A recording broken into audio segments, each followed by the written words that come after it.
नमो सिद्धाणम नमो आर्याणम नमो वज्रायाणम नमो लोये सव्यसाहुणम वंदे तु सव्यसिद्धे दुर्मणो दुर्मचलमणो वमं गतिं पते वोचामि समय पाहुड ऋणमो सुध केवली वणिदम् नमः समय साराय स्वानुभूत्या चकासते चित्स्वभावाय भावाय सर्वभावान्तरच्चिते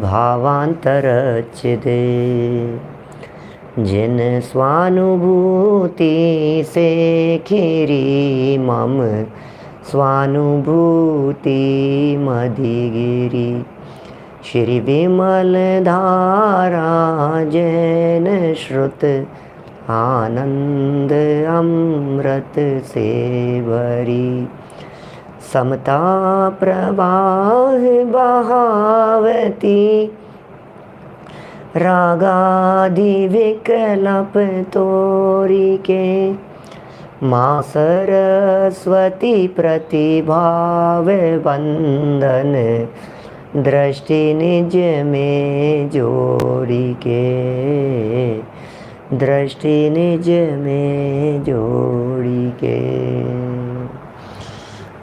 ग्रंथराज समय सार जी यहाँ विराजमान हैं।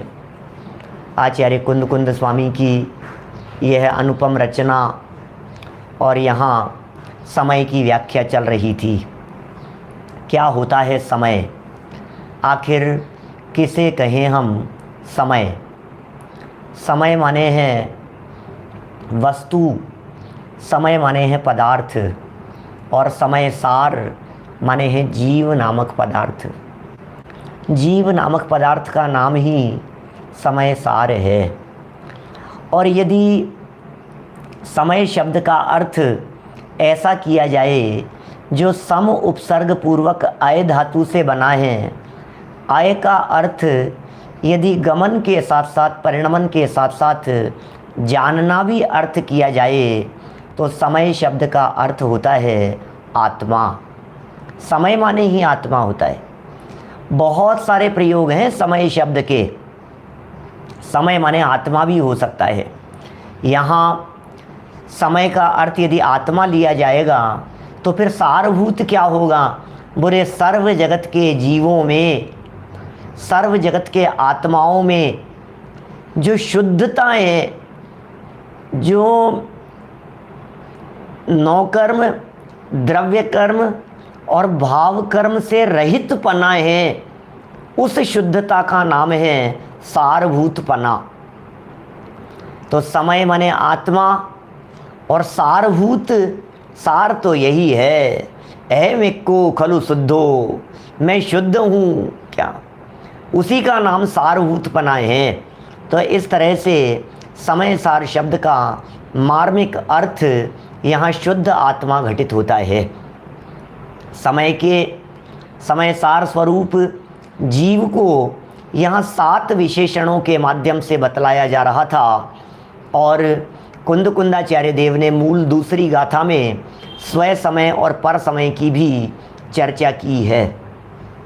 कौन स्वय समय है, कौन पर समय है, बड़ी मार्मिक व्याख्या करते हैं आचार्य देव यहाँ स्वय समय और पर समय। देखिए मूल गाथा एक बार अपन पढ़ लेते हैं। ऐसी भावना रहती ही है हमारी कि जब भी हम शुरू करें तो एक बार कुंद कुंदाचार्य देव के शब्दों से ही शुरू करें। जीवो चरित दंसण नाणठिदो तम ही समयम जान पोगल कम पदेश ठिदम च तम जान पर समयम सद्ज्ञान दर्शन चरित परिणत जीव ही है स्वयं समय जो कर्म पुद्गल के प्रदेशों में रहे वे पर समय। सम्यक दर्शन, सम्यक ज्ञान और सम्यक चारित्र, इस तरह से जो जीव रत्नत्रय से संपन्न हैं वे ही स्वसमय हैं। उन्हें स्वसमय जानो और कर्म पुद्गल के प्रदेशों में रहें। पुद्गल कम प्रदेशम, क्या कर्म पुद्गल के प्रदेशों में कैसे रहेंगे भाई साहब? ये कर्म पुद्गल के प्रदेशों में रह कर के रहना, ये कह कर के क्या कहना चाहते हैं? कौन रहता है कर्म पुद्गल के प्रदेशों में? क्या किसी मिथ्या दृष्टि जीव को कर्म पुद्गल के प्रदेशों में रहते हुए आपने देखा है लाइफ में? कभी नहीं देखा होगा। कैसे रहेंगे कर्म पुद्गल के प्रदेशों में? अरे भाई, कर्म पुद्गल के प्रदेशों में रहने का अभिप्राय पौद्गलिक कर्मों के साथ में तन्मयता, पौद्गलिक कर्मों के साथ में एकमेकपना, यही मैं हूं, परलक्षी भाव। ये पुद्गल कर्म ही मेरे लिए उपादेय हैं। कर्मों से ही अपने हिताहित की पहचान करना।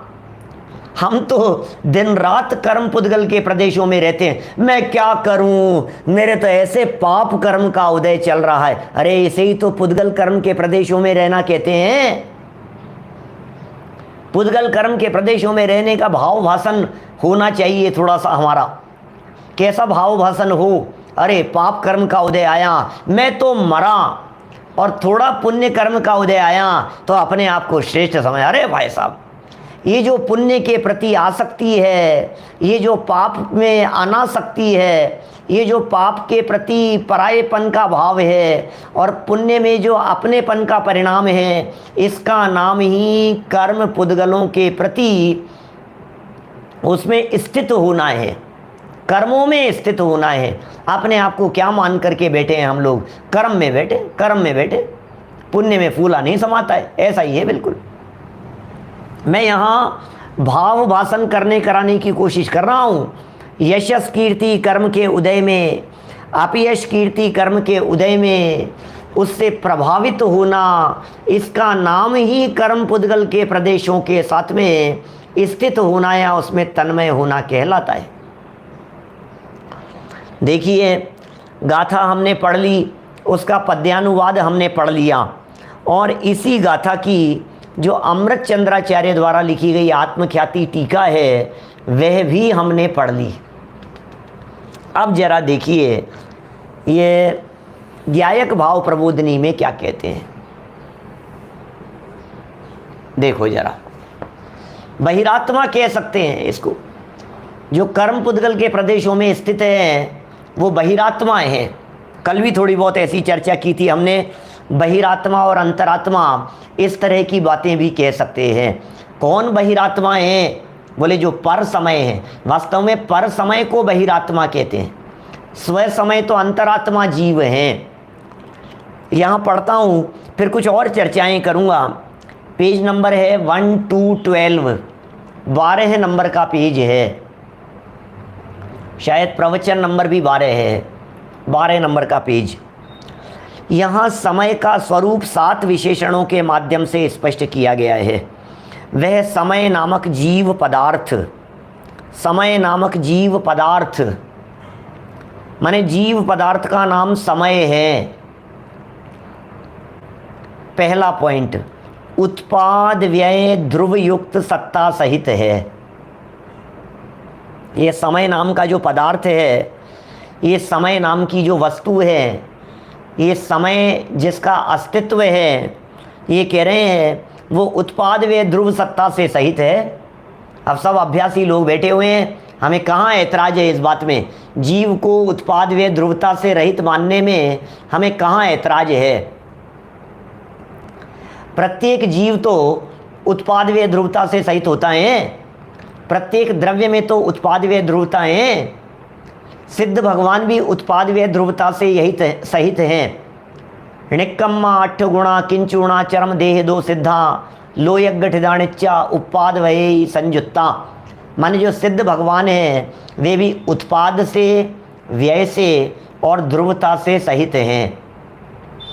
उत्पाद माने नवीन पर्याय का उत्पन्न होना, व्यय माने पूर्व पर्याय का चले जाना, और ध्रुव माने वस्तु का कायम रहना। ऐसा है। देखिए, ये आत्मख्याति का ही यहाँ खुलासा कर रहे हैं। ये जो ज्ञायक भाव प्रबोधनी टीका जो लिख रहे हैं, इसमें जो 7 बिंदु यहाँ कहे हैं, 7 पॉइंट, ये सब आत्मख्याति के ही 7 बिंदु हैं। आत्मख्याति की ही शब्दावली को यहाँ स्पष्ट कर रहे हैं। उत्पाद व्यय ध्रुव युक्त सत्ता सहित हैं। पहला पॉइंट हो गया। आप आत्मख्याति के शब्द देखेंगे तो उसमें भी यही शब्द मिलेंगे आपको। पीछे देखिए 11 नंबर पेज पर, वे समय नामक जीव पदार्थ परिणमनशील होने से उत्पाद व द्रव्य की एकता रूप अनुभूति लक्षण वाली सत्ता से युक्त है। बात तो वही है, माने हमारी जो सत्ताएं हैं वो उत्पाद व ध्रुवता से युक्त है। ये बात यहाँ कहना चाह रहे हैं। ये वस्तु स्वरूप की बात हो गई है। 2 नंबर पॉइंट देखिए, ज्ञान दर्शन स्वरूप चैतन्य स्वभावी है। कौन? जीव नामक पदार्थ। माने मैं ज्ञान दर्शन स्वरूप हूं, मैं चैतन्य स्वभावी हूं। क्या धर्मेंद्र जी साहब कोलारस, मैं ज्ञान दर्शन स्वभावी हूं, मैं चैतन्य स्वभावी हूं, मेरा स्वरूप ज्ञान और दर्शन है। फोटो खींचो भैया, मेरी फोटो खींचो, फोटो खींचना भाई साहब। तो फोटो खींचा भाई साहब, बोले अरे ये मेरी फोटो नहीं है, मेरी फोटो में तो ज्ञान दर्शन दिखना चाहिए, क्योंकि मैं तो ज्ञान दर्शन वाला हूं, ज्ञान चेतना और दर्शन चेतना वाला हूं, ऐसा मेरा स्वरूप है। फिर देखिए तीसरे नंबर पॉइंट में क्या कह रहे हैं, ये कह रहे हैं अनंत धर्मात्मक एक अखंड द्रव्य है। क्या? कैसा हूं मैं? अनंत धर्मात्मक एक अखंड द्रव्य। देखिए इसमें मैं आपको बतलाऊं, कुछ और विशेष बात भी आई है। इसमें अनेकांत का भी निरूपण हुआ है। जैसे उत्पाद व्यय द्रव्य सत्ता सहित कहा, तो उत्पाद व्यय ये क्षणिक पार्ट है, ध्रुवता ये परमानेंट वाला पार्ट है। तो परस्पर विरोधी धर्म युगलों का युगपत प्रकाशन यही अनेकांत कहलाता है। तो उत्पाद व्यय ध्रुवता सहित कहा, इसमें अनेकांत घटित हो गया। फिर ज्ञान दर्शन स्वरूप चैतन्य स्वभावी कह दिया। इसका मतलब ज्ञान के साथ में दर्शन, दर्शन के साथ में ज्ञान, ये भी अनेकता है यहाँ। और अनेकता के होते हुए भी चैतन्य स्वभावी कह करके एक पना बतला दिया। तो अनेकता में एकता, ये दूसरे बिंदु में भी अनेकांत पना घटित हो रहा है। फिर कहा अनंत धर्मात्मक, तो ये अनंत पना हो गया। क्या? अनंत धर्मात्मक में अनंत धर्मों की बात कर दी, और फिर कह दिया एक अखंड द्रव्य है। तो अनंत होते हुए भी एक है, एक होते हुए भी अनंतता है, अनंतता होते हुए भी एकता है। इसका नाम अनेकांतपना। ख्याल में आ रही है बात? अनंत धर्मात्मक पना होते हुए भी अनंत रूप नहीं हो गया, अनंत गुणात्मक होते हुए भी अनंत रूप नहीं हो गया।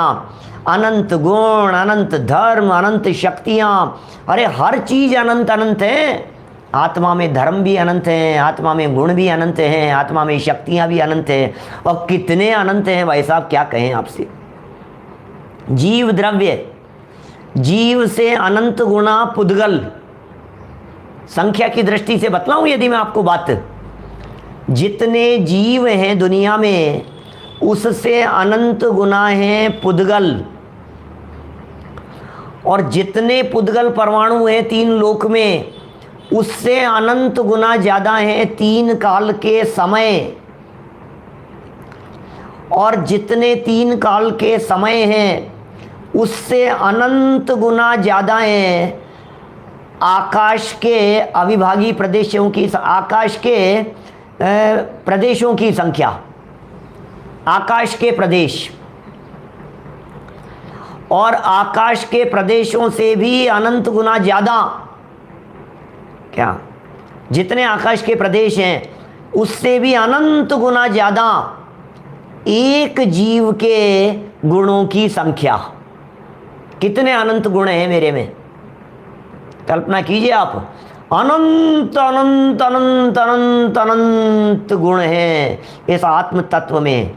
बोले इतने अनंत अनंत होते हुए भी क्या लोक प्रमाण असंख्यात नहीं। आकाश के प्रदेशों की बात कही है भाई साहब मैंने, लोकाकाश के प्रदेशों की बात नहीं कह रहा हूं मैं। आकाश तो अनंत प्रदेशी है, लोकाकाश असंख्यात प्रदेशी हैं। अरे अलोकाकाश का जिसका अंत नहीं है, अनंत आकाश अनंत आकाश अनंत आकाश, अनंत को अनंत रूप जानते हैं अनंत सिद्ध भगवान, उस आकाश की बात कर रहे हैं। उस आकाश के अनंत अनंत गुणों से, आकाश के अनंत अनंत प्रदेशों से, उससे भी अनंत गुना ज़्यादा ये भगवान आत्मा अंदर गुणों का गोडाउन है वास्तव में। ऐसा भगवान आत्मा बोले अनंत अनंत अनंत अनंत गुण धर्म शक्तियाँ होते हुए भी, इतनी गुण धर्म शक्तियाँ होते हुए भी बोले एक रूप है। क्या क्या सुंदर शब्द दिए हैं। अनंत धर्मात्मक एक अखंड द्रव्य है। ये भी अनेकांतपना यहाँ घटित हुआ। फिर आगे चौथा पॉइंट, क्रम अक्रमवर्ती गुणों एवं क्रमवर्ती पर्यायों से युक्त है। बड़ा गजब का है भाई साहब। क्रम अक्रम की चर्चा, किसका नाम क्रम और किसका नाम अक्रम। गजब की बात और बतलाऊं आपको। देखिए क्या है स्थिति। पर्यायें तो होती है क्रम से, उत्पाद व्यय बराबर, और जो मूल वस्तुएं हैं उसमें क्रम नहीं है। वो है द्रव्य, वो है गुण। गुणों में ज्ञान दर्शन चारित्र आदि में क्रम नहीं है। ज्ञान दर्शन चारित्र सुख वीर्य बोले क्रम नहीं है इस तरह का, सब अनंत एक साथ हैं। तो गुणों को कहते हैं अक्रम से, पर्यायों को कहते हैं क्रम से बराबर। इसी तरह से एक गुण की पर्यायों को यदि लो, क्या एक ही गुण में रहने वाली पर्यायों को यदि लेवें तो वे हैं क्रम से, और अनंत गुणों की अनंत पर्यायों को लो तो वे हैं प्रति समय युगपत, उसका नाम है अक्रम। क्या कहा भाई साहब। क्रम अक्रम के तीन प्रयोग बतला रहा हूं आपको, ध्यान दीजिएगा। क्रम अक्रम के तीन प्रयोग, क्रम अक्रम अनेकांत के तीन प्रयोग। नंबर फर्स्ट, एक तो यहां लिख ही दिया, पर्याय क्रम से है और गुण अक्रम से है बराबर। पहली बात हो गई। सारी पर्याय क्रम से हैं और गुण जो हैं वो अक्रम से हैं। अब पर्यायों में ही क्रम अक्रम पना, निर्मल चंद जी साहब, पर्यायों में ही क्रम अक्रम पना, बोले वो कैसे होगा। बोले एक गुण की पर्याय को यदि आप देखते हो तो वो क्रम से होगी, लेकिन अनंत गुणों की पर्यायों को यदि आप देखते हैं तो अनंत गुणों की पर्यायें अक्रम से है, युगपत है। यही उनका अक्रमपना है। जिस समय ज्ञान की पर्याय है उसी समय दर्शन की पर्याय है, उसी समय चारित्र की पर्याय है। अनंत गुणों की अनंत पर्यायों को युगपत होने में क्रम नहीं पड़ता। क्या जितने गुण धर्म शक्तियां हैं ना अपनी, जितने गुण हैं उन अनंत गुणों की पर्यायें होने में, प्रति समय होने वाली पर्यायों में क्रम नहीं पड़ता। माने अनंत गुणों की समस्त पर्यायें युगपत अक्रम से है, और किसी पर्टिकुलर गुण की यदि पर्यायों को देखो तो फिर वो क्रम से है। दो बातें हो गई, दो हो गई। अब तीसरी बात कहता हूं। ज्ञानोपयोग दर्शनोपयोग वगैरह की जो पर्यायें हैं, ज्ञानोपयोग दर्शनोपयोग, बोले ये क्रम से होती है छद्मस्त दशा में, और ये क्रम जिसका टूट गया है वो अनंत सिद्ध दशा में ये ज्ञान और दर्शन की पर्यायें माने ज्ञानोपयोग और दर्शनोपयोग ये युगपत होता है। सिद्ध चक्र विधान में ऐसा प्रयोग किया, ते क्रमावर्त नशाए, ऐसे शब्द का प्रयोग किया है। क्रमावर्त जहाँ नष्ट हो गया हो, क्रम नहीं है वहाँ पर्यायों में, केवली के युगपत होता है। और ऐसे स्वभाव से सहित मैं हूँ, इसलिए मैं अक्रम हूँ। क्या ख्याल में आ रही है बात? ये कह रहे हैं इसमें भी अनेकांत घटित हो गया। अक्रम और क्रम परस्पर विरोधी प्रतीत होने वाले धर्म युगलों को एक साथ कह दिया। परस्पर विरोधी प्रतीत होने वाले धर्म युगलों को युगपत कह दिया। अब इसको छद्मस्त के अंदर क्रम अक्रम घटित कीजिए दर्शनोपयोग ज्ञानोपयोग में। तो दर्शनोपयोग और ज्ञानोपयोग जो हैं, ये दोनों ही बातें थोड़ी सी सूक्ष्म हो रही है, लेकिन भैया समय सार में ऐसी बात नहीं करेंगे तो कहाँ करेंगे। देखो वापस कहता हूं, तीसरा वाला दर्शनोपयोग की पर्याय और ज्ञानोपयोग की पर्याय, ये दोनों क्रम से होती है। छद्मस्तों के दर्शनोपयोग पूर्वक ज्ञानोपयोग होता है। 2-3 मिनट की जटिलता है जी, फिर तो सब सरल प्रकरण है आगे। फिर छद्मस्त जीवों के दर्शनोपयोग पूर्वक ज्ञानोपयोग होता है। बोले इसका नाम तो क्रम है। क्या? दर्शनोपयोग पूर्वक ज्ञानोपयोग होता है, इसका नाम क्रम है। लेकिन उसके बावजूद भी दर्शन और ज्ञान गुण की पर्यायें प्रति समय युगपति होती है, इस अपेक्षा से अक्रम है, माने क्रम नहीं है। ख्याल में आ रही है बात? क्या बातें हैं जनागम की। ये क्रम अक्रम संबंधी अनेकांत को यहाँ घटित किया, इससे युक्त है भैया। वस्तु का स्वरूप तो इसी प्रकार का है, मेरी आत्म वस्तु का स्वरूप तो इसी प्रकार का है। जब मैं अनेकांतिक दृष्टिकोण से देखता हूँ तो कभी एक रूप दिखता हूँ, कभी अनेक रूप दिखाई देता हूँ। अरे विविध विविध रूपों में मैं दिखाई देता हूँ, ऐसा ही मेरा स्वरूप है। देखिए आगे 4 पॉइंट हो गए हैं। 5वां बिंदु देखिए, स्वपर प्रकाशक सामर्थ्य से युक्त होने से अनेकाकार होने पर भी एक रूप हूं। इसमें भी अनेकांत घटित हो रहा है। क्या गजब के स्वरूप है भाई साहब। थोड़ा सा उपयोग को एकाग्र करके देखें, जाने समझें तो मजा आता है इन बातों को देखने पर। स्वपर प्रकाशक सामर्थ्य, स्वयं को भी जानता है, पर को भी जानता है। क्या? अपने को भी जान रहा है, पर को भी जान रहा है। लोकालोक के समस्त पदार्थ ज्ञान का विषय बन सकें, ऐसी सामर्थ्य वाला है, स्वपर प्रकाशक सामर्थ्य वाला। तो कहते हैं ये जो ज्ञान है ना, ये जो जब स्वपर प्रकाशक है तो अनेकाकार होता है। स्वपर प्रकाशक ज्ञान, ये भी ज्ञान का विषय बना, ये भी ज्ञान का विषय बना। तो ज्ञान में जो विविध प्रकार की झलकन होती है, ज्ञान में जो विविध प्रकार की झलकन बनी है, इसका नाम ही अनेक आकारपना है। क्या क्या कहा? हमारे ज्ञान में कभी टेबल ज्ञान का विषय बन रही है, कभी मकान ज्ञान का विषय बन रहे हैं, कभी दुकान ज्ञान का विषय बन रही है, कभी जगत के पदार्थ, खाना पीना, रोटी सब्जी, महल मकान, दुनियादारी, ये सब ज्ञान का विषय बन रही है ना। तो ज्ञान अनेकाकार हो रहा है, स्वपर प्रकाशक ज्ञान। ये जो स्वपर प्रकाशक ज्ञान अनेक प्रकार का है, अनेकाकार रूप है। तो ये कह रहे हैं अनेकाकार होने पर भी ज्ञान तो ज्ञान रूप ही है। क्या? ज्ञान अनेक आकार रूप होने पर भी ज्ञान तो सदा काल ज्ञान रूप ही है। क्या? तो ये अनेकता में एकता, ये फिर अनेकांत घटित हो गया है। गजब गजब की बातें लिख रहे हैं भाई साहब। ये अनेकाकार होकर के भी एकाकार है। 5 पॉइंट हो गए हैं ये समय के संदर्भ में। 6ठा बिंदु देखिए जरा क्या लिखते हैं। अपने असाधारण चैतन्य स्वभाव के सद्भाव, चैतन्य स्वभाव का सद्भाव असाधारण है। वो असाधारण माने विशेष गुण।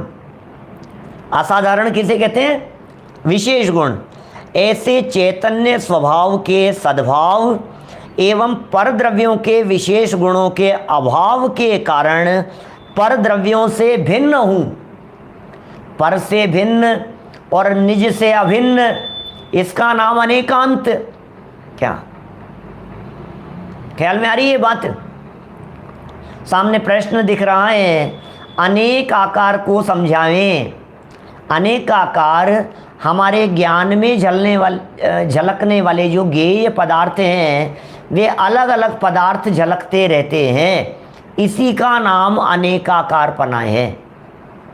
क्या ज्ञान में जो झलकन अलग अलग प्रकार की बन रही है, कभी किसे देखा, कभी किसे देखा, कभी किसे देखा, ये ज्ञान में विविध प्रकार के रूप बन रहे हैं, इसे अनेकाकार कहते हैं।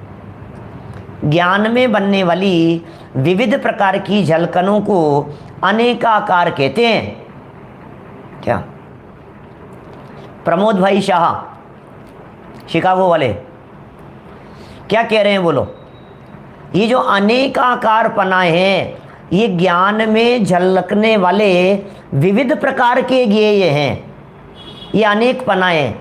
लेकिन अनेक ज्ञेयों के झलकते हुए भी ज्ञान तो ज्ञान रूपी है सदाकाल। ज्ञान में ज्ञेय आते ही नहीं है, ज्ञान में तो ज्ञान ही है।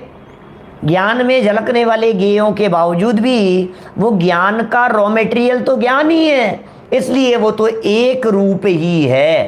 क्या क्या बिल्कुल ऐसा ही है। Multiple screen displayed on a single screen. Avneesh भाई, बहुत तरह की बातें झलक रही है और सिंगल स्क्रीन पर तो बहुत बातें झलकते पर भी बहुत नहीं हुआ। ज्ञान तो ज्ञान रूपी है। जब आगे आएगी ना चर्चा भी छठी गाथा के आसपास, जब चर्चाएं चलेगी टीका में, तो इन बातों को खूब खोलेंगे। आगे भी आएगी भाई साहब, ये तो समय सार की शुरुआत है। देखिए, असाधारण चैतन्य स्वभाव के सद्भाव एवं पर द्रव्यों के विशेष गुणों के अभाव के कारण, माने पर का अभाव है और अपना सद्भाव है। पर का अभाव और अपना सद्भाव। पर का अभाव हो गया कि मैं पर रूप नहीं हूं, और इसमें क्या क्या बातें लागू करेंगे? इसमें बातें लागू करेंगे जैसे अमृत चंद्राचार्य देव ने इस तरह की बात कही है, धर्म द्रव्य में गति हेतुत्व लक्षण है, मुझ में नहीं है।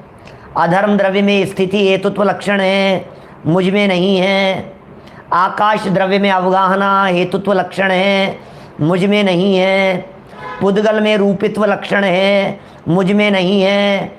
तो इन सब लक्षणों से भिन्न मैं तो चैतन्य स्वभावी हूँ। अरे अपने आप को पकड़ रहे हैं, समय की व्याख्या कर रहे हैं। ये समय किसका नाम है, उस समय को समझा रहे हैं, समय नामक पदार्थ को समझा रहे हैं। क्या सुनील जी सर्राफ साहब, समय नामक वस्तु को यहाँ समझाने का प्रयत्न किया जा रहा है। समस्त पर पदार्थों से भिन्न, अपने गुणों से अभिन्न अपना एक ऐसा चैतन्य तत्व है। 7वां बिंदु, समय की 7वें नंबर से व्याख्या। पर द्रव्यों से एक क्षेत्रावगा रूप से अत्यंत मिला हुआ, सब एक दूसरे में मिले हुए दिखाई दे रहे हैं, पर अपने स्वरूप से च्युत नहीं होने के कारण। अरे भाई साहब, कौन किस में मिले? कल पंचाशती इकाई की 7वीं गाथा बतलाई थी मैंने आपको। कौन किस में मिले भाई साहब? कोई किसी में नहीं मिलता है। क्या कोई वस्तु किसी और दूसरी वस्तु में मिलती नहीं है। नमक में मिर्च नहीं मिलती, मिर्च में धनिया नहीं मिलता, धनिये में जीरा नहीं मिलता, दूसरे मसाले नहीं मिलते। एक सब्जी बनने में सारे मसाले एक दूसरे में मिला दिए गए, उसके बावजूद भी आप टेस्ट करते हुए कहते हो कि मिर्च तेज हो गई है। इसका मतलब मिर्च ने अपना तीखापना छोड़ा नहीं है, सब एक दूसरे में है। इसी तरह से नमक ने अपना खारापन छोड़ा नहीं है, वो उसमें मिले हुए दिखाई देने पर भी सब अपने अपने स्वभाव में रहते हैं। ये वस्तु स्वरूप है। इसी तरह से 6 द्रव्य इस दुनिया में एक साथ रह रहे हैं, ठंडाई की तरह, ठंडाई में मिले हुए अनेक पदार्थों की तरह 6 द्रव्य एक दूसरे में। समझ लीजिए आप, जहां मैं बैठा हुआ हूं इसी जगह पर आकाश द्रव्य भी तो हैं। जहां मैं बैठा हुआ हूं इस जगह पर क्या धर्म द्रव्य नहीं है क्या? इस जगह पर क्या अधर्म द्रव्य नहीं है क्या? क्या यहां पुद्गल नहीं है क्या? क्या यहां कालाणु नहीं है क्या? सब एक साथ रह रहे हैं छहों द्रव्य, लेकिन उसके बावजूद भी गजब की बात तो यह है कि सब एक दूसरे क्षेत्र में रहते हुए भी अणु अणु स्वयं में लीन है। ऐसा ही है, अणु अणु स्वयं में लीन है, सब अपने अपने में रहते हैं। टंकोत्कीर्ण, टंकोत्कीर्ण, अरे टंकोत्कीर्ण का मतलब कौन किस में घुसे कौन किस में मिले, ये टंकोत्कीर्ण कह रहे हैं। अन्नोणम पविसंता दिनता होगा समान्नस मेलनता भी नित्यम सकम सहामण विजहंती। वाह वाह, क्या गजब की बातें हैं भाई साहब। तो इस तरह से तो समय की व्याख्या हुई। देखिए और क्या कह रहे हैं इसी समय के संदर्भ में। यहाँ समय शब्द का अर्थ परद्रव्यों और उनके गुण पर्यायों से अत्यंत भिन्न, ठीक है, ज्ञान दर्शन स्वभावी, उत्पाद व द्रव्य से सहित, गुण पर्यायवान, स्वपर प्रकाशक, अनंत धर्मात्मक, टंकोत्कीर्ण चैतन्य स्वभावी जीव द्रव्य है। समय माने, समय का अर्थ किया है यहाँ, समय माने क्या होता है। और जो ऊपर 7 बातें कही है उन 7 बातों को देखिए, अमृतचंद्राचार्य देव ने थोड़ी लाइनें लंबी लंबी लिखी थी, फिर ज्ञायक भाव प्रबोधिनी में उन 7 पॉइंटों को थोड़ा थोड़ा सा शॉर्ट में लिख दिया, वाक्य थोड़े छोटे छोटे हो गए। अब यह निष्कर्ष देते समय सिर्फ 2.5 लाइनों में ही उन 7 बातों को फिर गर्भित कर दिया समझाने के लिए। एक वाक्य बनाया और उस एक वाक्य के अंदर उस समय शब्द की 7 विशेषताओं को बता दिया। मजा आ रहा है कि नहीं। देखिए, समय शब्द का अर्थ परद्रव्यों और उनके गुणों से अत्यंत भिन्न, एक पॉइंट हो गया। ये कौन सा पॉइंट है ये, परद्रव्य और उनके गुणों से अत्यंत भिन्न, 6ठे नंबर का पॉइंट है। ज्ञान दर्शन स्वभावी, ये ज्ञान दर्शन स्वभावी कौन सा बिंदु है, दूसरे नंबर वाला। उत्पाद व द्रव्य से सहित, 1 नंबर वाला। गुण पर्यायवान, गुण पर्यायवान कौन सा है, ये 4 नंबर वाला पॉइंट। स्व पर प्रकाशक, 5 नंबर वाला पॉइंट। अनंत धर्मात्मक, अनंत धर्मात्मक 3 नंबर वाला पॉइंट। टंकोत्कीर्ण चैतन्य स्वभावी जीव द्रव्य, ये 7 नंबर वाला पॉइंट। बोलो, एक ही वाक्य के अंदर 7 नंबर वाले पॉइंट आ गए ना। क्या, कितना गजब का वाक्य बना दिया है। माने गहराई से देखो तो सब बातें बराबर दिखाई देती हैं। अमित बढ़ जाते हैं जी, सूरत वाले, गहराई से देखो तो हमारे को ऐसे दिखने लगता है, हाथ पे रखे आंवले की तरह ये स्वरूप स्पष्ट दिखाई देने लगता है हमारे को। आपने शायद पहले पढ़ा होगा तो आपने ये ध्यान नहीं दिया होगा कि ये वो 7 पॉइंट पहले वाले 7 हैं अमृत चंद्राचार्य वाले, और इन 2.5 लाइनों के अंदर दोबारा वही 7 पॉइंट बता दिए हैं। देखिए, अब कह रहे हैं यहाँ, माने ये इनकी सबकी चर्चाएं तो अपन कर चुके हैं आपके बीच में। अब कह रहे हैं यहाँ प्रमाण के विषयभूत जीव द्रव्य को लिया गया है। भैया, यहाँ कोई दृष्टि के विषयभूत जीव की चर्चा नहीं है, यहाँ तो प्रमाण के विषयभूत जीव की चर्चा है। सुरेंद्र जी, बाबूजी साहब, यहाँ तो प्रमाण के विषयभूत जीव की चर्चा है, क्योंकि द्रव्य पर्यायात्मक है ना, क्योंकि अनेकांतात्मक चर्चा की है ना। प्रमाण का विषय क्या होता है समझना, वस्तु प्रमाण विषयम, वस्तु प्रमाण का विषय होती है। वस्तु प्रमाण विषयम, वस्तु प्रमाण विषयम का मतलब क्या है, जो भी वस्तु है वो वस्तु प्रमाण का विषय है। उसमें द्रव्य भी है, गुण भी है, पर्याय भी है। इसका मतलब द्रव्य गुण पर्याय स्वरूप जो पूरी अभेद अखंड वस्तु होती है उसे प्रमाण का विषय कहते हैं। और इसी प्रमाण के विषय में से जब पर्यायों को गौण कर दिया जाता है, समस्त पर्यायों को गौण करके जब अभेद अखंड पर्याय मात्र से पार द्रव्य को देखा जाता है, तो फिर वो दृष्टि का विषय परम शुद्ध निश्चय का विषयभूत द्रव्य हो जाता है। क्या कहा, जब पर्याय को द्रव्य में शामिल करके बात करते हैं तो वो प्रमाण का विषय है। क्या पर्यायों को द्रव्य में शामिल करके बात करते हैं तो प्रमाण का विषय होता है, और जब पर्यायों को गौण करके त्रिकाली द्रव्य को दृष्टि में लेते हैं तो फिर वो दृष्टि का विषय रूप द्रव्य होता है। क्या यहाँ क्या कह रहे हैं, यहाँ प्रमाण के विषयभूत जीव द्रव्य को लिया है, क्योंकि दृष्टि के विषय की चर्चा तो आगे छठी गाथा में करेंगे। प्रमाण ज्ञान की पर्याय है, ऐसी ज्ञान की पर्याय जिस ज्ञान की पर्याय में द्रव्य गुण पर्याय स्वरूप वस्तु झलकती है, वो प्रमाण कहलाता है, वो प्रमाण का द्रव्य है। पंकज गोदा जी, वो प्रमाण का द्रव्य है। द्रव्यार्थिक नय के विषय या दृष्टि के विषय रूप जीव तत्व को नहीं, यहाँ दृष्टि के विषय रूप जीव तत्व की चर्चा नहीं है, उसकी चर्चा तो छठी, सातवीं एवं 14वीं 15वीं गाथा में आएगी। वाह वाह, आने वाली है, ज़्यादा समय नहीं है, अब वो दिन दूर नहीं है जब दृष्टि के विषय की चर्चा आ रही है। रोजाना डे बाई डे हम दृष्टि के विषय के नज़दीक पहुंच रहे हैं। छठी गाथा में, सातवीं गाथा में, 14वीं गाथा में अबद्ध स्पष्ट आदि बोलों के माध्यम से समझाएंगे।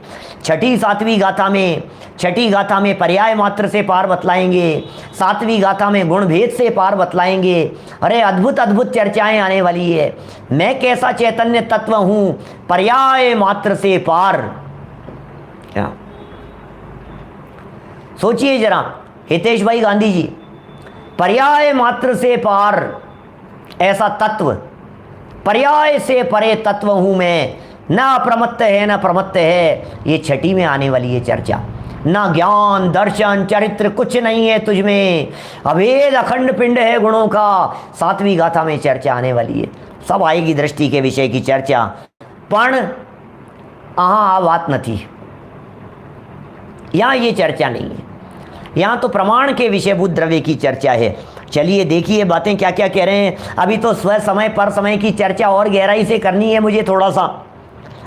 यहाँ जो जीव द्रव्य के विशेषण दिए गए हैं, उनसे जीव द्रव्य के जो विशेषण यहाँ दे दिए गए हैं, उनसे जैन दर्शन में मान्य जीव का स्वरूप स्पष्ट होता है, जीव का स्वरूप स्पष्ट होता है, और अन्य तथा कथित मान्यताओं का निराकरण भी हो जाता है। दुनिया भर में कई तरह की मान्यताएं हैं। जीव को ज्ञान से शून्य मानते हैं, अनंत धर्मात्मक नहीं मानते हैं, अन्य मतों की बातें कर रहे हैं। अन्य मत में अनेक इस तरह की बातें होती है भाई साहब। क्या माने इस तरह की चर्चाएं अन्य मतों में चलती है कि तुझमें ज्ञान नहीं है, तू पर को नहीं जानता है, अपने आप को ही जानता है। कुछ धर्म दर्शन संप्रदाय वाले कहते हैं खुद को नहीं जानता है, पर को ही जानता है। खुद को कैसे जानेगा? एग्जाम्पल इस तरह का देते हैं, जैसे आंखें होती है वो पर को ही जान सकती है, अपनी आंखें अपनी आंखों को नहीं देख सकती है। ऐसे तर्क देते हैं अन्य मतों में। भाई प्रियंक जी शास्त्री अन्य मतों में इस तरह के तर्क देते हैं। कहीं अर्थापत्ति की चर्चा करते हैं, कहीं ज्ञेय से ज्ञान की उत्पत्ति को समझाते हैं। अरे अनेक प्रकार के झमेले हैं। वो कहते हैं जिस तरह से तलवार को नहीं काट सकती, अपने आप को नहीं काट सकती, आंखें अपनी आंखों को नहीं देख सकती, इस तरह से आत्मा अपने आप को नहीं जान सकता, ज्ञान को कैसे जानेगा। लेकिन सारे मतांतरों का खंडन हो जाता है यहाँ पर ऐसे मत वालों का। प्रमोद जी भाई साहब पाटनी जी क्या बातें कह रहे हैं जरा देखिए, बड़े बड़े गजब की बातें हैं साहब। अन्य तथा कथित मान्यताओं का निराकरण भी हो जाता है। स्वय समय और पर समय ये दो भेद समय के हैं, समय सार के नहीं हैं। क्या साहब क्या कह रहे हैं? स्वय समय पर समय ये समय के भेद हैं, समय सार के भेद नहीं है। अरे समय सार तो एक ही है, समय सार में तो पर्याय नहीं है, समय सार तो त्रिकाली ध्रुव ज्ञायक तत्व है। यहाँ समय सार की नहीं, समय की व्याख्याएं की जा रही है। समय के दो भेद किए हैं, स्व समय और पर समय। क्या? स्व समय और पर समय। अभी समझना, ऐसी चर्चाएं उठाई प्रवचन सार 94 नंबर गाथा में, पंचास्तिकाय 165 नंबर गाथा में। अरे ऐसी ऐसी भी चर्चाएं आई। सुनो, 3 तरह से स्व समय को व्याख्या की, स्व समय की। बोले चौथे गुणस्थान से लेकर के सिद्ध भगवान तक स्व समय है। क्या? कौन है स्व समय? क्योंकि निश्चय रत्नत्रय रूप परिणमित स्व समय कहा। ध्यान देना, थोड़ी मार्मिक बात कहता हूं। निश्चय रत्नत्रय से जो परिणमित हैं वे स्व समय हैं। तो कौन होगा भाई साहब इसमें? आइए जैन साहब, कौन गर्वित होंगे? तो बोले पहले चौथे गुणस्थान से, चौथे गुणस्थान रूप सम्यक दृष्टियों से लेकर सिद्ध भगवान तक सबके निश्चय रत्नत्रय मौजूद है। तो निश्चय रत्नत्रय स्वरूप परिणमित हो गए तो सब स्व समय हो गए, चौथे से लेकर के 14वें तक। अब दूसरा अर्थ समझना, जनागम का अर्थ कहता हूं दूसरा। दूसरे अर्थ में इस तरह की बात लगाई जा सकती है, ये नहीं चौथे वाले को क्या स्व समय कह रहे हो, आप तो आगे बढ़ो, कहाँ बात करें। तो बोले छठे 7वें गुणस्थान वर्ती जो भावलिंगी संत है ना, बस वे और उससे ऊपर वाले शुद्धोपयोगी जीव, छठे वाले भी मत लो, 7वें से ऊपर वाले जीव, क्योंकि वे उन जीवों का उपयोग आत्मा में ही रचा पचा है। वे सदा काल शुद्धोपयोगी ही हैं। 7वें 8वें 10वें 11वें 12वें 13वें 14वें सिद्ध भगवान, वे सब शुद्धोपयोगी ही हैं। तो जो शुद्धोपयोगी हैं वे स्व समय हैं। ये दूसरे प्रकार का अर्थ हो गया स्व समय का। अब स्व समय का तीसरा अर्थ, अरे छद्मस्त जीवों को क्या स्व समय कहें, जब तक वीतराग भाव रूप से पूरी तरह से परिणमित नहीं हो। तो जो वीतराग सम्यक दृष्टि जीव 11वें 12वें गुणस्थान के ऊपर वाले, 12वें गुणस्थान के ऊपर वाले लगाइए, अनंत सिद्ध भगवान लगाइए, बोले वे ही असली स्व समय हैं। ऐसी चर्चाएं भी जनागम में हुई है। पंचास्तिकाय का हवाला दिया है मैंने आपको, 165 नंबर गाथा, 12वें से ऊपर वाले लगाना सब, 165 66 67 68 69, इन गाथाओं के अंदर ये सब चर्चाएं हुई।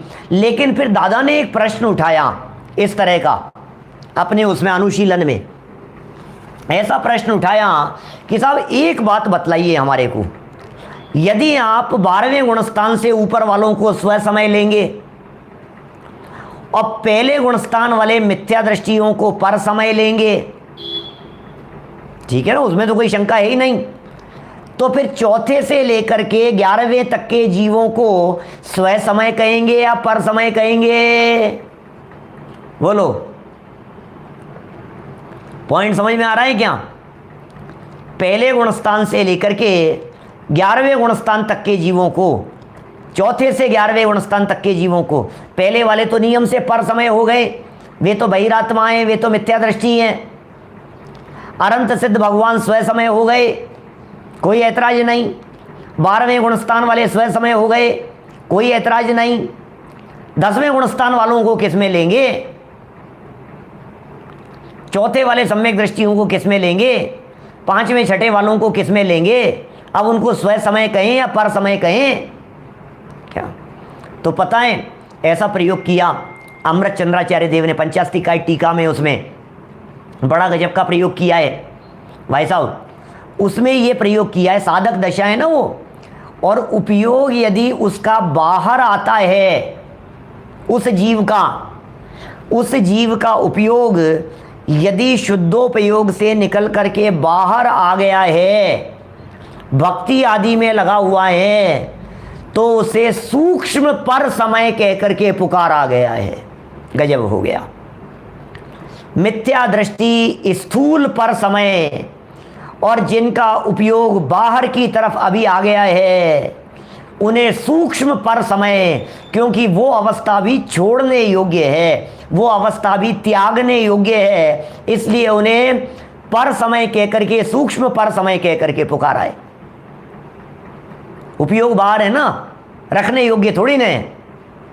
मुनिराज हैं, आहार चर्या के लिए निकल गए, मुनिराज हैं, विहार आदि के लिए निकल गए, मुनिराज हैं, समझ लीजिए आप ग्रंथ लेखन के कार्य में लगे हुए हैं, उपदेश दे रहे हैं, तो बोले करने योग्य काम थोड़ी ना है।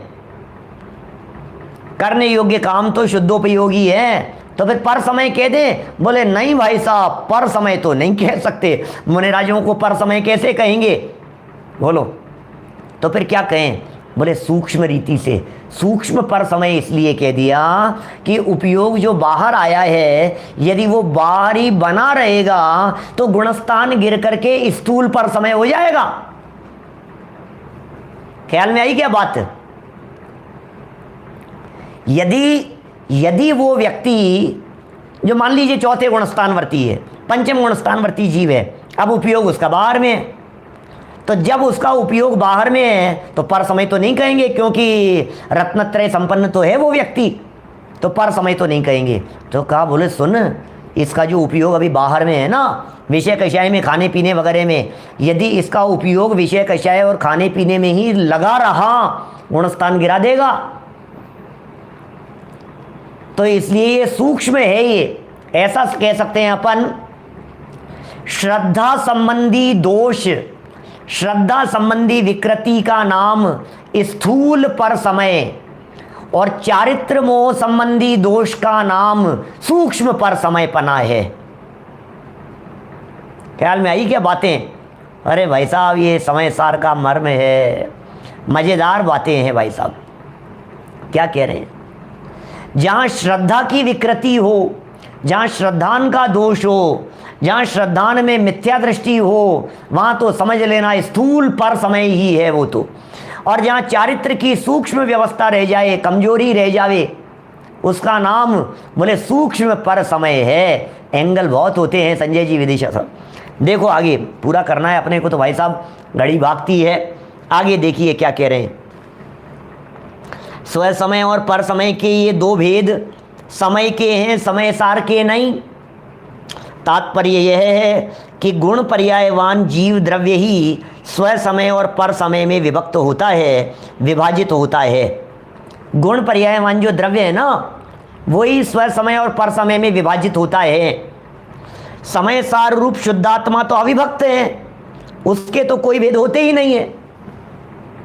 राकेश मोदी जी साहब, क्या माने जो समय सार स्वरूप शुद्ध आत्म तत्व है, जो समय सार स्वरूप अपना ज्ञायक भगवान आत्मा है, उसके तो भेद होते ही नहीं है। क्या वो तो ज्ञात वह तो वही है, बस जो है सो है भाई साहब, उसके कहाँ भेद करोगे, उसमें कोई भेद नहीं होते हैं। क्या देखिए क्या कह रहे हैं। स्व समय और पर समय के भेद पर्याय की ओर से किए गए भेद ही हैं, अतः ये भेद पर्याय सहित आत्मा के ही हो सकते हैं। क्या ख्याल में आ रही है क्या बात? कितनी कितनी सुंदर बात कह दी है। ये जो स्व समय और पर समय के जो भेद किए हैं, ये पर्याय अपेक्षा से भेद किए हैं ना। अब जो समय सार है शुद्ध आत्म तत्व, वो तो पर्याय मात्र से पार है। अब जो त्रिकाली ध्रुव ज्ञायक भगवान आत्मा पर्याय मात्र से पार है, अब उसमें तो ये बातें लागू ही नहीं होगी, भेद ही कहां खड़े होंगे, उसमें तो भेद ही नहीं है। क्या माने जितने भी भेद खड़े हो रहे हैं, ये सारे के सारे भेद तो पर्यायों की अपेक्षा से किए गए भेद हैं। पर्याय में भेद है, पर्यायों की अपेक्षा से भेद हैं। अरे एक बहिरात्मा है, एक अंतरात्मा है, एक परमात्मा है। सोचो जरा, ये बहिरात्मा, ये अंतरात्मा, ये परमात्मा, बोले ये जो भेद किए हैं तो पर्यायों की अपेक्षा से भेद हैं। द्रव्य स्वरूप में क्या फर्क है? मिथ्या दृष्टि का त्रिकाली ध्रुव आत्मा, सम्यक दृष्टि का त्रिकाली ध्रुव आत्मा, सिद्ध भगवान का त्रिकाली ध्रुव आत्मा, उनमें क्या फर्क है? बोले वो तो सदा काल एक रूप है, उसका नाम शुद्ध आत्मा है। वो शुद्ध आत्मा, वो समय सार है। इसलिए समय सार के स्व समय और पर समय भेद नहीं है, ये तो समय के स्व समय और पर समय भेद किए गए हैं। निष्कर्ष देखिए, निष्कर्ष के रूप में यही कहा जा सकता है कि वास्तविक धर्म परिणत आत्मा ही धर्मात्मा है, स्व समय है, धर्मात्मा को ही स्व समय कहेंगे। और धर्म परिणति से विहीन, धर्म परिणति से रहित, मोह राग द्वेष रूप परिणत आत्मा ही अधर्म आत्मा है, पर समय है। इसका मतलब क्या हुआ? क्या ख्याल में आ रही है क्या बात? इसका सीधा सीधा सा अर्थ यह हुआ कि धर्मात्मा स्व समय है और पापात्मा अधर्मात्मा वो पर समय है। पापी पर समय है और धर्मात्मा सम्यक दृष्टि जीव वे स्व समय है। ख्याल में आ रही है बात? अब देखना भैया, अभी वो जो चौथे पांचवे वालों को जो सूक्ष्म पर समय कह दिया था ना, वो कह दिया था, कभी कहना मत आप कभी सूक्ष्म दृष्टि से। असली बात तो यही है कि मिथ्या दृष्टि बहिरात्मा ही पर समय है और सम्यक दृष्टि आदि ज्ञानी जीव स्व समय है। अब दादा बहुत सुंदर निष्कर्ष दे रहे हैं, अंतिम। स्व समय उपादेय है। बोलो साहब क्या करना है? स्व समय तो उपादेय है और पर समय हेय, बहिरात्मता हेय जान तजी अंतर आत्म हुजे। छेड़ाला की तीसरी डाल की लाइन है, बहिरात्मता हेय जान तजी और अंतर आत्म हुजे, और परमात्म को ध्याय निरंतर जो नित आनंद पूजे। उसी तरह का निष्कर्ष बतला रहे हैं। स्व समय उपादेय है, माने प्रकट करने योग्य है, ग्रहण करने योग्य है। पर समय हेय है, पर समय पना छोड़ने योग्य है। और समय ज्ञेय है, समय माने तो पदार्थ है, माने पदार्थ ने ग्रहण करना ने छोड़ना, पदार्थ तो ज्ञान का विषय बनने योग्य है। और जो समय सार माने शुद्ध आत्म तत्व है वो ध्यान का ध्येय है। वाह वाह क्या बात हो गई। स्व समय उपादेय है, पर समय हेय है, समय ज्ञेय है और समय सार ध्येय है। समय सार रूप ध्येय के ज्ञान, श्रद्धान और ध्यान में, समय सार स्वरूप जो ध्येय है उसके ज्ञान में, श्रद्धान में और ध्यान से ये समय स्व समय बनता है। ये स्व समय बनने की विधि है। और समय सार के ज्ञान, श्रद्धान एवं ध्यान के अभाव से मोह राग द्वेष रूप परिणत होकर पर समय बनता है। वाह, ये जीव कब पर समय बन जाता है? जब समय सार स्वरूप शुद्धात्मा के विपरीत चलेगा तो पर समय बन जाएगा, और जब ये शुद्धात्मा स्वरूप का अवलंबन लेगा तो स्व समय बन जाएगा। अतः अंतिम वाक्य 13 नंबर पेज का, अतः पहला वाक्य 13 नंबर पेज पर संस्कृत के नीचे वाला वाक्य है। अतः समय सार रूप शुद्धात्मा को समझकर उसमें अपनापन स्थापित करना, उसका ही ध्यान करना परम कर्तव्य है। हमारा परम कर्तव्य है शुद्धात्मा के स्वरूप को समझकर शुद्धात्मा में ही लीन हो जाना, यही हमारा परम कर्तव्य है। वस्तु तो ज्ञान का ज्ञेय होती है। ज्ञेय माने ज्ञान की विषयभूत वस्तु, उसे ज्ञेय कहते हैं। हम सभी इन बातों को गहराई से समझें। पर समयपना छूटे, स्व समयपना हो और अपने समय सार स्वरूप शुद्ध आत्म तत्व के ध्येय पूर्वक ही उसमें लीन होकर ही हम सादी अनंत काल के लिए सिद्ध अवस्था को प्राप्त करें। इसी भावना से बात को यहीं विराम देता हूँ। निज निधि निज में बताई यह अनंत उपकार है, उसके लिए जिन वाणी माँ को वंदना शत बार है, वंदना शत बार है। नमो बाणों का नमो वरियंता नमो सिद्धांत नमो